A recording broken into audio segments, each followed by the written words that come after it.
Hi guys, ಎಲ್ರಿಗೂ ನಮಸ್ಕಾರ. Welcome to my channel. ಯಾರೆಲ್ಲ ಫಸ್ಟ್ ಟೈಮ್ ನನ್ನ ಚಾನಲ್ ನೋಡತ್ತೀರಿ ಪ್ಲೀಸ್ ಸಬ್ಸ್ಕ್ರೈಬ್ ಮಾಡ್ಕೋರಿ. ನಾವಿವತ್ತು ಹುಬ್ಳಿಗೆ ಬಂದಿದ್ವಿ. ಇಲ್ಲಿಂದ ನಮ್ಮ ಮನೆ ದೇವರು ಕಾರೋಡ್ಗಿ ವೀರಭದ್ರೇಶ್ವರ ಸ್ವಾಮಿ ಟೆಂಪಲ್ಗೆ ಹೋಗೋಣ ಅಂತಂದು ನಾನು ನನ್ನ ಹಸ್ಬೆಂಡ್ ಹೊಂಟ್ವಿ. ವೀರಭದ್ರೇಶ್ವರ ಸ್ವಾಮಿ ಟೆಂಪಲಿಗೆ ಹೋಗಕ್ಕೆ ಬಸ್ ಆ್ಯಂಡ್ ಟೆಂಪೋ ಫೆಸಿಲಿಟಿ ಐತಿ. ಬಟ್ ನಾವು ನೇಚರ್ ಒಳಗೆ ಒಂದು ಲಾಂಗ್ ರೈಡ್ ಆಕೈತಿ ಅಂಥೇಳಿ 2 ವೀಲರ್ ಮೇಲೆ ಹೊಂಟ್ವಿ. ಇನ್ನೇನು ಮಳೆಗಾಲನೂ ಸ್ಟಾರ್ಟ್ ಆಕೈತಿ ಅಂಥೇಳಿ ರೈತರು ಅವ್ರ ಭೂಮಿನೆಲ್ಲ ಕ್ಲೀನ್ ಮಾಡಿ ಬಿತ್ತನೆ ಮಾಡೋಕ್ಕೆ ರೆಡಿ ಮಾಡಿ ಇಟ್ಕೊಂಡಾರ. ಅಲ್ಲಲ್ಲಿ ನೀವು ವಿಂಡ್ ಮಿಲ್ಸ್ನೂ ನೋಡ್ಬೋದು. ಅಲ್ಲಲ್ಲೇ ಕೆರೆ, ಪ್ರಾಣಿ ಪಕ್ಷಿಗಳನ್ನು ನೋಡ್ಕೋತ ನೇಚರ್ ಎಂಜಾಯ್ ಮಾಡಿದ್ವಿ. ಹಂಗೆ ಮಾತಾಡ್ಕೋತ ನಾವು ಟೆಂಪಲ್ ರೀಚ್ ಆದ್ವಿ. ನಮ್ಮ ಮನೆಯಿಂದನೇ ಪೂಜೆಗೆ ಬೇಕಾಗೋ ಸಾಮಗ್ರಿಗಳನ್ನೆಲ್ಲ ತೊಗೊಂಡು ಬಂದಿದ್ದೆ. ಹೂ ಒಂದು ಅಲ್ಲೇ ತೊಗೊಳ್ಳೋಣ, ಫ್ರೆಶ್ ಆಗಿ ಸಿಗುತ್ತಾ ಅಂಥೇಳಿ ಅಲ್ಲೇ ತೊಗೊಂಡ್ವಿ.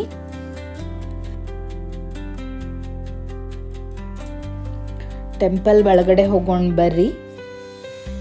ನಾವು ಹೋಗಿದ್ದ ದಿನ ಅಮಾವಾಸ್ಯೆ ಇತ್ತು, ಹಾಗಾಗಿ ಅವತ್ತು ಟೆಂಪಲ್ ಸ್ವಲ್ಪ ರಶ್ ಇತ್ತು. ನಾವು ಹೋಗಿ ಕ್ಯೂದಾಗ ನಿಂತ್ಕೊಂಡ್ವಿ.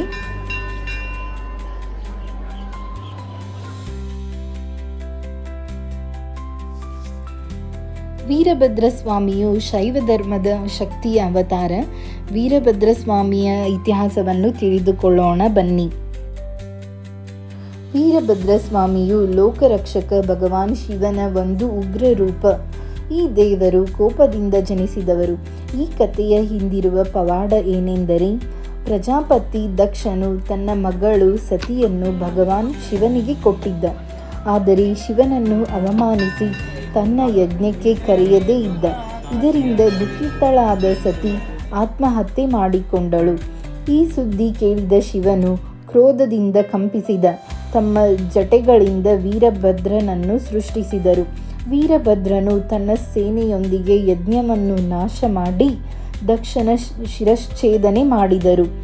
ಆ ಬಳಿಕ ಶಿವನು ತನ್ನ ಕೋಪ ಶಮನ ಮಾಡಿಕೊಂಡು ದಕ್ಷನನ್ನು ಪುನಃ ಜೀವಕ್ಕೆತ್ತಿದರು.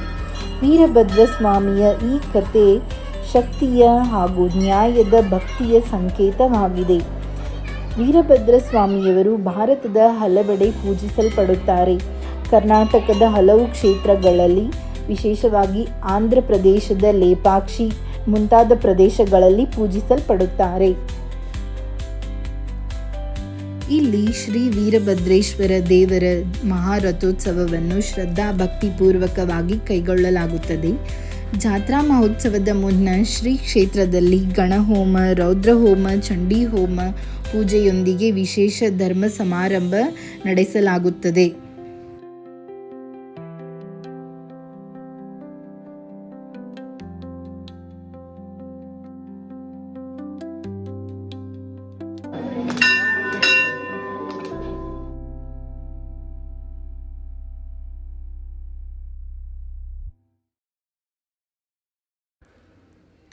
ನಮಗೂ ಒಳ್ಳೆಯ ದರ್ಶನ ಸಿಕ್ತು.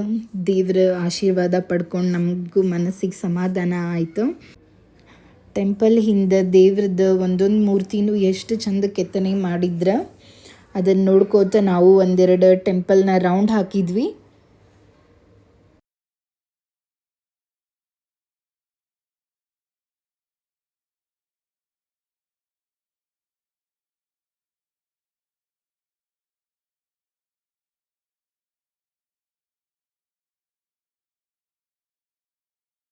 ವೀರಭದ್ರೇಶ್ವರ ಸ್ವಾಮಿ ಟೆಂಪಲ್ ಬಾಜುಕ್ಕೆ ಮಹಾಕಾಳಿ ದೇವಿಯ ದೇವಸ್ಥಾನನೂ ಐತಿ. ಅಲ್ಲಿನೂ ದರ್ಶನ ಮಾಡ್ಕೊಂಡ್ವಿ. ಟೆಂಪಲ್ ಒಳಗೆ ಮದುವೆ, ನಾಮಕರಣ ಮುಂತಾದ ಫಂಕ್ಷನ್ಸ್ ಎಲ್ಲನೂ ಆಗ್ತಾವಿಲ್ಲೇ. ಇಲ್ಲಿ ಹಳೆ ಕಾಲದ ಶಿವನ ಲಿಂಗು ಐತಿ, ಬಟ್ ಅಲ್ಲಿ ಇವಾಗ ಯಾರಿಗೂ ಬಿಡಂಗಿಲ್ಲ. ಅದನ್ನು ಗೇಟಿಂದ ಕ್ಲೋಸ್ ಮಾಡ್ಯಾರ. ಎವ್ರಿಡೇ ದೇವಸ್ಥಾನದೊಳಗೆ ಪ್ರಸಾದ ಇರ್ತೈತಿ. ನಾವು ಅವತ್ತು ಪ್ರಸಾದ ತಗೊಂಡು ನಮ್ಮ ಪ್ರಯಾಣ ಹುಬ್ಳಿ ಕಡೆ ಮಾಡಿದ್ವಿ. ದೇವಸ್ಥಾನ ಬಹಳ ವಿಸ್ತಾರವಾಗಿ ಐತಿ. ಸೊ ಪಾರ್ಕಿಂಗ್ ವ್ಯವಸ್ಥೆ ಏನಾರ ಫಂಕ್ಷನ್ಸ್ ಆದರೂ ಫಂಕ್ಷನ್ ಮಾಡೋಕ್ಕೆ ಹಾಲ್ ಎಲ್ಲ ಫೆಸಿಲಿಟಿನೂ ಐತಿ ಇಲ್ಲೇ. ಮನೆಗೆ ಹೋಗಬೇಕಾದ್ರೆ ಭಾಳ ಬಿಸಿಲಿತ್ತು, ನಮಗೂ ನೀರಡಿಕೆ ಆಗಿತ್ತು. ಅಲ್ಲೇ ಫ್ರೆಶ್ ಕಬ್ಬಿನ ಹಾಲು ಕುಡಿದು ನಮ್ಮ ಪ್ರಯಾಣ ಮನೆ ಕಡೆ ಕಂಟಿನ್ಯೂ ಮಾಡಿದ್ವಿ. This is all about Veerabhadreshwara Swami temple. Video ಇಷ್ಟ ಆದರೆ ಲೈಕ್, ಶೇರ್, ಕಮೆಂಟ್ ಮಾಡಿರಿ. Thanks for watching.